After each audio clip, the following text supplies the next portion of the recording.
With the investments that we received from Japanese companies, how would you describe your visit here in Japan, sir, and how many business deals that we got? Well, I think the number that was given to us today, just for those pledges, pledge pa lang ito but at least meron na tayong, may opening na tayo. It was Nine. US.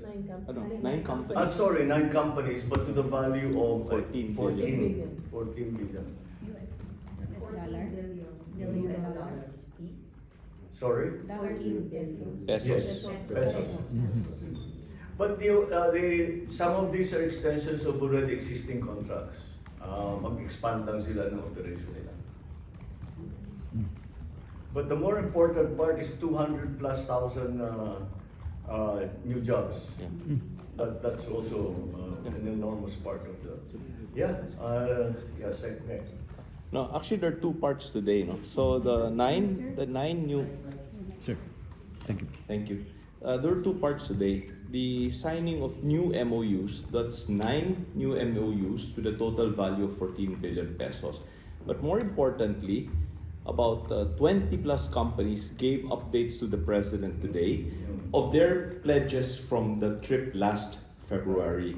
And on that part, we don't have the exact number today, but 169 billion pesos of actualized investments from the trip earlier this year. What sector is it, sir? Oh, various. You name it. Semiconductors, Semiconductors, healthcare, of course, infrastructure. Very presence ng Japanese infrastructure development is very high profile. But now, security, agri. Ano pa bang napag-usapan natin? Printers. Oh yeah, printers, yes. But many of these projects that the investments that they're bringing in are not only for the Philippine market, they are also for foreign markets. So that will also improve our external balance of payments. Sir, the decision of the 2 leaders to hasten the conclusion of the negotiations for the RAA, does it have something to do with the recent incidents over the West Philippine Sea? No, it's been in the works for way before that. Of course, the incidents in the past couple of months has certainly sharpened our focus when it comes to that. But again, that's one of the things that I'm looking forward to. That will be that will have a big multiplier effect to our capabilities. These are the kind of arrangements we are making not only with Japan, but also with other countries around China Sea in the Pacific region, and it has become a very important part of these trips that we take. That kahit na halimbawa, it is a plenary session, ang pinag-uusapan is climate change, kaya kong lapitan kung sino man, and said, baka pwede natin pag-usapan tungkol dito sa security issues sa South China Sea. And this is one of the products of that. We also have the same kind of negotiations or discussions with many other countries. So we'll continue to do that para maraming tumutulong sa atin sa problema na hinaharap natin sa South China Sea. Sir, may we get your comment on the reported presence of an extraordinary number of 11 Chinese vessels in Ayumi Shoal, and meron din na pong 27 other ships surrounding the shoal. Yeah. Is there a commitment from Japanese Prime Minister Kishida to help us in this kind of storming incidents in our territory? Well, of course we are exerting all efforts, no? But we have to be very careful that we do not overreact, that we do not make mistakes that might be misinterpreted by anyone.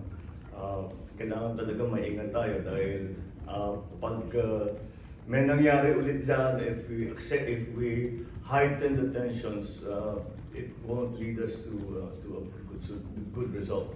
So we are being We are being very circumspect in the actions that we will take.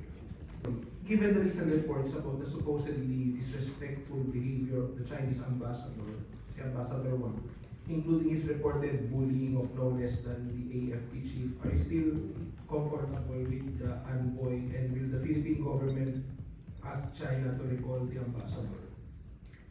Well, he's the ambassador of China, so he will always take the Chinese position. Again, kung siguro akong personally ang pinag-usapan, maybe I'll be upset. But you're not talking about me, we're talking about the Philippines. So it doesn't serve any purpose for us to lose our temper or to overreact.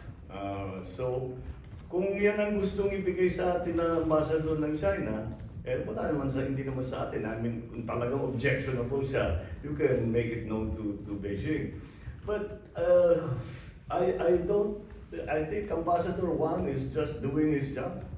He's just doing his job. He's continuing to state the Chinese narrative. Of course, we don't agree with that narrative. But I cannot see him doing anything else. And so we just keep trying. Because the truth of the matter is, kahit mapalitan na si Ambassador Wang, pareho pa rin ang sasabihin ng susunod ambassador. Dahil yun ang linya ng China. So hindi nila titigil yan. So we have to, that's why we have to work around it. We cannot overreact. Yung mga napipikon, hindi naman tungkol sa atin ito, tungkol sa Pilipinas ito. Kung magkamali tayo, malaking gulo. So we don't want to go anywhere near that situation. Sir, on the 2024 national budget, which has been ratified by the House of Representatives and the Senate, sir, what do you think about it? Any comments on the deletion of the confidential funds, which will affect both OVP and DepEd, both headed by VP Sara, sir? Well, that was actually the initiative of the Vice President. Then when I'm talking about the confidential funds, and to not insist that they have such a confidential fund. So I think, as far as I'm concerned, it is a settled issue.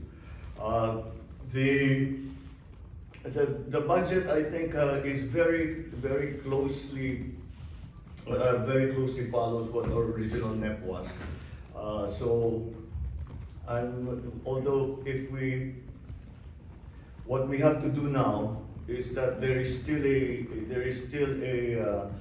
a gap, a differential between the appropriated funds and the funds that we have collected thus far.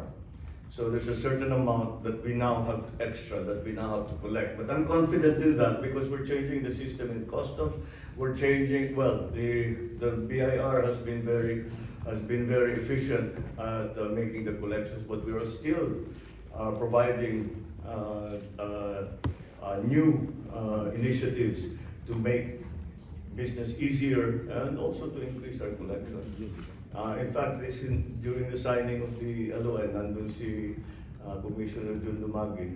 And when they were signing the LOI, sabi niya, kinakalkula ko na yung koleksyon ko. So, sabi ko, maaabot pa ba yung kulang natin? Sabi niya, siguro naman. So, I'm fairly comfortable with the way the budget has turned out. We just have to do a little work over the year to make sure that we cover the differential between the actual appropriated funds and the unappropriated funds.